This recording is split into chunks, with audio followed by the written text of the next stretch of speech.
Hello, আসসালামু আলাইকুম viewers. আশা করি সবাই ভালো আছেন, সুস্থ আছেন। সোলার রেডিও বিডি চ্যানেলের পক্ষ থেকে আপনাদের সামনে হাজির হলাম আবারও নতুন একটি ভিডিও নিয়ে। তো বন্ধুরা, আশা করি সবাই ভালো আছেন। তো আজকের ভিডিওতে আমরা জানবো যে ভিন্ন ভিন্ন ব্যাটারি প্যারালাল কানেকশনে কিভাবে আমরা বড় করে নেব। তো বন্ধুরা, আজকের ভিডিওতে আমরা জানবো যে ভিন্ন ভিন্ন সাইজের ব্যাটারি প্যারালাল কানেকশন দিয়ে কিভাবে আপনারা আপনাদের সোলারটাকে বড় করে নেবেন, বা আপনাদের বাসায় যদি ছোট ব্যাটারি থাকে এবং আপনার চাহিদা অনেক বেড়ে গেছে, তো সেই ক্ষেত্রে আপনারা আপনার চাহিদাটাকেও এই সোলারটাকেও বড় করে চাহিদা বাড়িয়ে নিতে পারেন। অর্থাৎ আপনার 15 ব্যাটারির সাথে আপনার 60 এম্পিয়ার ব্যাটারি, বা 60-এর সাথে 30 এম্পিয়ার ব্যাটারি, মানে অর্থাৎ আপনার যে কোনো চাহিদা আপনি পূরণ করতে পারেন ব্যাটারিটাকে বাড়িয়ে নিতেও পারেন। তো কিভাবে বাড়িয়ে নেবেন এবং কিভাবে কানেকশন করবেন, আজকের ভিডিওতে আমরা পুরো ডিটেলস এই ভিডিওতে দেখব। তো আশা করি এই ভিডিওটি আপনারা অবশ্যই মনোযোগ সহকারে দেখবেন, কারণ মনোযোগ সহকারে না দেখলে আপনার সংযোগে কোনো প্রকার ত্রুটি হতে পারে। অবশ্যই আপনারা ভিডিওটা মনোযোগ সহকারে দেখবেন। তো এবারে দেখতে পাচ্ছেন আমাদের ব্যাটারির যে টার্মিনালগুলো রয়েছে, প্লাস এবং মাইনাস, প্রত্যেকটা ব্যাটারিতে প্লাস মাইনাস অবশ্যই থাকবে। তো সেই জিনিসটা আপনারা অবশ্যই লক্ষ্য করবেন। তো আমরা সর্বপ্রথম আমাদের যে ব্যাটারি মাইনাস চিহ্ন রয়েছে সেখান থেকে আমরা সংযোগ নেব। তো সংযোগ নেওয়ার পর আপনারা অবশ্যই, আবারও বলছি, আপনারা মনোযোগ সহকারে দেখবেন কানেকশনটি। তো স্ক্রিনে আমি একদম আপনাদের বুঝিয়ে দেবো, কোনো প্রকার সমস্যা হবে না আশা করি। তো আপনারা স্ক্রিনে লক্ষ্য করুন। তো এবার আমাদের যে মাইনাস চিহ্নটা রয়েছে, মাইনাসের সাথে আমাদের একটা মাইনাস সংযোগ আমরা নিচের দিকে টানবো। তো এখানে দেখতে পাচ্ছেন মাইনাসের সাথে আমরা মাইনাস চিহ্ন একটা নিয়ে আসলাম। তো তারপর রয়েছে পরবর্তী যে ব্যাটারিটা রয়েছে সেখানে কিন্তু মাইনাস চিহ্ন রয়েছে। তো এই মাইনাস চিহ্নের সাথে আমরা আরেকটা মাইনাস চিহ্ন আমাদের এই মাইনাস চিহ্নের সাথে সংযোগ দেব। তো এখানে দেখতে পাচ্ছেন আমাদের মাইনাসে মাইনাস সংযোগ দেওয়া কমপ্লিট হয়ে গেছে। তারপর রয়েছে প্লাস এবং প্লাস, অর্থাৎ প্লাসে প্লাস। তো এবার আমরা প্লাসের সাথে একটা সংযোগ দেবো, প্লাস।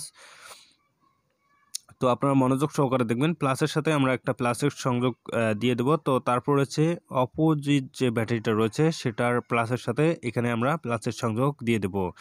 তো এবারে দেখতে পাচ্ছেন প্লাসের সাথে প্লাস, মাইনাসের সাথে মাইনাস। এবারে আমাদের সংযোগটি মোটামুটি একটা কমপ্লিট হয়ে গেছে। তো বন্ধুরা, এখানে যদি আপনারা ভুল করতে পারেন, তো এখানে যদি আপনাদের সংযোগটা যদি একটু ব্যতিক্রম হয়ে যায়, অর্থাৎ উল্টো হয়ে যায়, সেই ক্ষেত্রে কিন্তু আপনার ব্যাটারিটা 24 ভোল্টে পরিণত হতে পারে।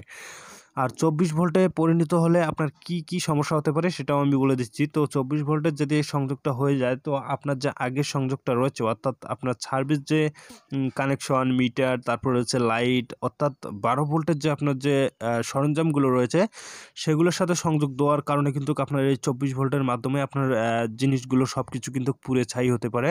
তো সেই জিনিসটা অবশ্যই আপনারা লক্ষ্য রাখবেন। তো অবশ্যই প্লাসে প্লাস এবং মাইনাসে মাইনাস দিবেন। আর যদি বুঝতে কোনো প্রকার সমস্যা হয় তো অবশ্যই কমেন্ট বক্সে জানিয়ে দিবেন। তারপর হচ্ছে ফেসবুকে মেসেজ করতে পারেন। তো বন্ধুরা, তারপরে এবারে আমরা আমাদের কিন্তু ব্যাটারিটা আমরা বাড়িয়ে নিলাম। তো ব্যাটারি বাড়ার সাথে কিন্তু আমাদের প্যানেলটাকেও অবশ্যই বাড়িয়ে নিতে হবে, কারণ প্যানেলটা যদি আপনার ছোটোই থাকে তাহলে কিন্তু আপনার ব্যাটারিটাকে পর্যাপ্ত পরিমাণে চার্জ হবে না, কিন্তু ব্যাটারিটা ঘাটতি রয়ে যাবে। সেক্ষেত্রে আপনার ব্যাটারি গ্র্যাভিটি বসে যাওয়ার সম্ভাবনা রয়েছে। তো অবশ্যই আপনার ব্যাটারি বাড়ার সাথে প্যানেলটাকেও অবশ্যই সেই মাপ অনুযায়ী বাড়িয়ে নেবেন, কারণ আপনার ব্যাটারি যদি আপনার হয় 40 এবং আরেকটা যদি হয় আপনার 15 এম্পিয়ার, 15 আর 40 হচ্ছে আমাদের 55 এম্পিয়ার হয়ে যাচ্ছে। তো আপনারা অবশ্যই ব্যাটারির থেকে প্যানেলটাকে 5-10 এম্পিয়ার অর্থাৎ ওয়াট বাড়িয়ে নেবেন, অর্থাৎ প্যানেল ব্যাটারির চেয়ে সবসময় একটু বেশি নেবেন। সেই ক্ষেত্রে আমাদের ব্যাটারিটাকে সবসময় চার্জটা ফুল রাখবে এবং ব্যাটারিটাকে সুস্থ রাখবে। আর অবশ্যই আপনারা ব্যাটারির পানিটাকে কমপক্ষে 6 মাস বা 1 বছর পর একটু চেক দিবেন, কারণ ব্যাটারির পানি যদি নষ্ট হয়ে যায় সেক্ষেত্রে আপনার প্যানেলটাও নষ্ট হয়ে যেতে পারে।